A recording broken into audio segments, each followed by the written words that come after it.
Okay, class 11th हम लोगों ने सेल साइकिल स्टार्ट किया हुआ था, जिसमें मैं आपको इंटरफेस जो है एक्सप्लेन कर चुकी हूँ। ये इंटरफेस के ही आपको सेल साइकिल को आपको दर्शाया गया है, नॉट ओनली इंटरफेस, पूरा सेल साइकिल, जिसमें आपको डिफरेंट प्रवस्थाएं जो हैं वो दिखाई गई हैं। G1 phase, right, S phase, G2 phase, जो और हमारे पास यहाँ पर ये जो है समसूत्री विभाजन। एक्चुअली में इतना जो है 80 to 90% टाइम जो है हमारे पास इंटरफेस में ही लगता है, और केवल कुछ 5 to 4% टाइम हमारे पास लगता है समसूत्री विभाजन में, इस फेज में। ठीक है, ये जो है हमारा G1 फेज दर्शा रहा है, ये S फेज दर्शा रहा है, और ये G2 फेज दर्शा रहा है, और ये वाला फेज जो है हमारा समसूत्री विभाजन समझा रहा है। अब मैं आपको इसको सम अप कर देती हूँ। देखिए, हमारा जो सेल साइकिल है उसकी दो प्रवस्थाएं हैं, मैंने आपको बताया था। जैसे कि एक जो है हमारे पास इंटरफेस, एक प्रवस्था है हमारे पास इंटरफेस, ठीक है, और दूसरी होती है हमारे पास विभाजन प्रवस्था, जिसे हम डिवीजन फेज भी बोलते हैं। मैंने आपको फर्स्ट वीडियो में इंटरफेस के बारे में बताया था। इंटरफेस जो है उसके 3 आगे प्रवस्थाएं होती हैं। एक होती है G1 फेज, एक होती है S फेज, और एक होता है G2 फेज। ठीक है, जो G1 और G2 हैं इनमें तो बेसिकली हमारे पास प्रोटीन RNA सिंथेसाइज होते हैं।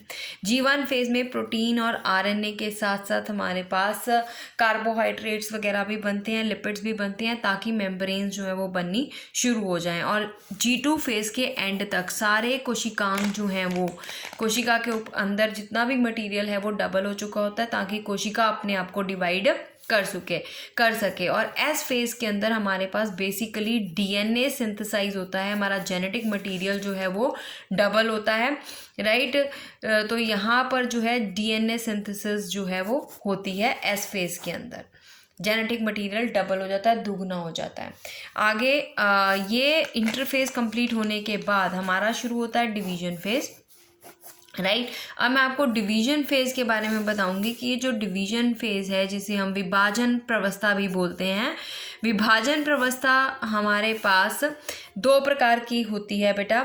एक होता है कैरियोकाइनेसिस।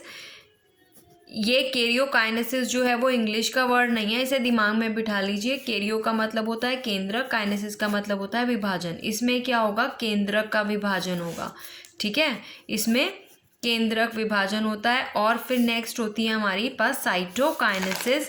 साइटो मतलब साइटोप्लाज्म, काइनेसिस का मतलब होता है विभाजन। अब यहाँ पर हमारे पास साइटोप्लाज्म का विभाजन होगा, ठीक है। ये पहले केंद्रक विभाजन, और ये जो केंद्रक विभाजन है ये आगे फर्दर कई प्रवस्थाओं में बटा हुआ है, ठीक है। इसमें पहली प्रवस्था जो है वो है प्रोफेज, राइट। सेकेंड प्रवस्था जो है वो है हमारे पास मेटाफेज, और ये थर्ड जो होती है वो है एनाफेज, फोर्थ जो होती है टीलोफेज। टीलोफेज के बाद हमारे पास साइटोकाइनेसिस शुरू होती है। अब हमने ये चारों प्रवस्थाएं जो हैं वो देखनी है कि हर प्रवस्था में क्या क्या चेंजेस जो हैं वो आते हैं। कैरियोकाइनेसिस की आगे प्रोफेज प्रवस्था जो है वो मैं लेने लगी हूँ आपको। देखिए यहाँ पे आपको डायग्राम में पहले आपको दिखा देती हूँ, लेटर ऑन आप इसकी डिटेल पढ़ लीजिएगा। हमारे पास जो प्रोफेज है, जिसे हम पूर्व अवस्था बोलते हैं, इसको हम 2 भागों में बांट के पढ़ते हैं। एक होता है अर्ली प्रोफेज, प्रारंभिक, और एक होता है पश्च पूर्व अवस्था, यानी कि लेट प्रोफेज। ये जो पूर्व अवस्था है, इनका नाम, अगर मैं आपको प्रोफेज और एनाफेज और मेटाफेज ले रही हूँ, माइंड इट, आप ये वाले नाम जो हैं इसे ज़रूर याद करिएगा, क्योंकि आपकी NCERT की बुक में ये प्रोफेज, मेटाफेज, एनाफेज, टीलोफेज के नाम से गिवन है बेटा। ये जो है टोटली हमारे पास बायोलॉजिकल टर्म्स ही हैं जो आपको दिमाग में रखनी है। पूर्व अवस्था, मध्य अवस्था, पश्च अवस्था और अंत्यावस्था। पूर्व अवस्था को हम 2 पार्ट्स में डिवाइड करके पढ़ते हैं, दैट इज़ हमारी अर्ली प्रोफेज और लेट प्रोफेज। हमारा जो अब हमारे पास अर्ली प्रोफेज है उसमें क्या हो रहा है, उसमें हमारे पास जो क्रोमैटिन मटेरियल था, जो धागेनुमा संरचना डीएनए हमारे पास पड़ा था धागे की फॉर्म में, वो जो है संघनित होना शुरू हो जाता है। संघनित बहुत ज़्यादा कंडेंस्ड हो जाता है, राइट, लिपटना शुरू हो जाता है, और जब वो कंडेंस्ड होगा तो वो मोटाई में बढ़ेगा और लंबाई में छोटा होता जाएगा। और जब मोटाई में बढ़ता है तो वो किसकी शेप ले लेता है, वो गुणसूत्रों की शेप लेना शुरू हो जाता है। एक गुणसूत्र के अंदर दो एक्चुअली सूत्रों से, एक गुणसूत्र दो सूत्रों से बना हुआ होता है, दो धागों से हमारे पास, और वो दोनों सूत्र जो हैं उसके हम जो हैं उनको सिस्टर क्रोमैटिड्स बोलते हैं, और वो आपस में जो हैं मध्य सेंट्रोमेयर के साथ जुड़े रहते हैं। ठीक है, तो ये जो अवस्था आपको नज़र आ रही है, ये गुणसूत्र बन गए हैं बाय द एंड ऑफ पूर्व अवस्था, by the end of early late prophase. ठीक है, इस प्रोफेज को, पूर्व अवस्था को, प्रोफेज मतलब पूर्व अवस्था, इसको हमने दो भागों में बांटा, earlier one and the let one. ठीक है, प्रारंभिक और पश्च। पहले क्या था, ये धागेनुमा संरचनाएं संघनित होनी शुरू हुई, और जब ये पूर्व अवस्था खत्म हुई तो संघनित होते होते इन्होंने पूरा क्रोमोसोम का आकार, गुणसूत्रों का आकार ले लिया।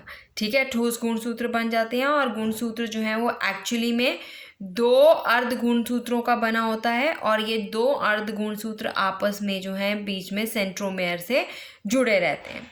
ठीक है, अंतर अवस्था के समय जिस ताराकाय का द्विगुणन हुआ है वह कोशिका के विपरीत ध्रुव की ओर जाने लगता है।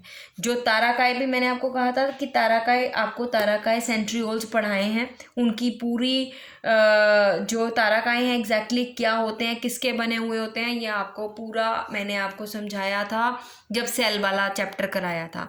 अब ताराकाय जो है वो कहाँ जाने लगता है, वो ध्रुवों की ओर जाने लगता है, सेंटर से ध्रुव की ओर, पोल्स की तरफ जाने लगता है, राइट। अब प्रत्येक ताराकाय जो है वो सूक्ष्म नलिकाओं को विकृत करता है। ठीक है, और उससे क्या बनेगा, हमारे पास